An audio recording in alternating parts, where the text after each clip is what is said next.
ஆக்சுவலாக நான் வேறு பக்கம் தான் போகிறது இந்த மாதிரிலாம் வந்து எல்லாம் இங்கே வந்துட்டு பேர் இதை சிந்திக்கிறேன். அங்கேருந்து நான் இதை சிந்திச்சதே இல்லை. திடுதிப்புன்னு பிரச்சனைகள்லாம் நிறைய வந்து ஒருமே பண்ண முடியாமல் போய் அடுத்த ஸ்டெப்பு எங்கே வைக்கிறது தெரியாத போது கடவுள்கிட்ட வந்துட்டேன். அது என்னால் ஆனதுன்னு சொல்ல முடியாது. நான் இந்த வரியை ரொம்ப நேசிக்கிறேன். அவனர்களாலே அவன் தாழ்வணங்கி. கடவுள் அருள் இல்லாமல் நீங்கள் எந்த சூழ்நிலையும் மாற்ற முடியாது. நீங்கள் என்ன போராடினாலுமே ஒன்று செய்யலாம். நீங்கள் போராட முட்டால் சரியாக செய்கிறாரு. உங்கள் துக்கமெல்லாம் உங்கள் போராட்டத்துலேருந்து தான் வந்துச்சு.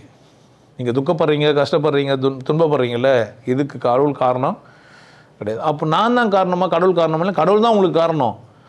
ஆனால் உங்கள் எண்ணத்தை நீங்கள் மாற்றினா மாறிடுது. அதுதான் இங்கே வந்து உட்காந்து பேசிங்க. ரொம்ப சின்னதாக இருக்குது, இந்த விஷயத்த சொன்னால் எல்லாம் நல்லா ஆகிடுவாங்களான்ட்டு பேசுகிறேன். நான் என்ன பேசுகிறேன் அப்படின்னு கேட்டிங்கன்னா, நீங்கள் உங்களுக்குள்ளே போராடாமல் உங்களுக்கு எது தேவையோ அதை நீங்கள் செஞ்சால் நீங்கள் போய் நிற்கிற இடம் அழகான ஒரு நல்ல நந்தவனமாக தான் அது இருக்கும்.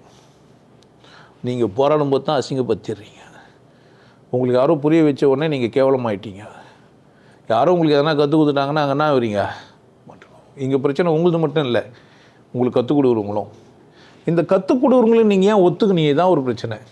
நீங்கள் என்ன செஞ்சீங்க அப்படின்னா, நீங்கள் செய்த குற்றம் எது அப்படின்னா, யாருன்னா எதனா கற்றுக் கொடுத்தா அதை என்ன பண்ணிக்கிறீங்க? கம்முனே கேள்வி கேட்க மாட்டேன்றீங்க.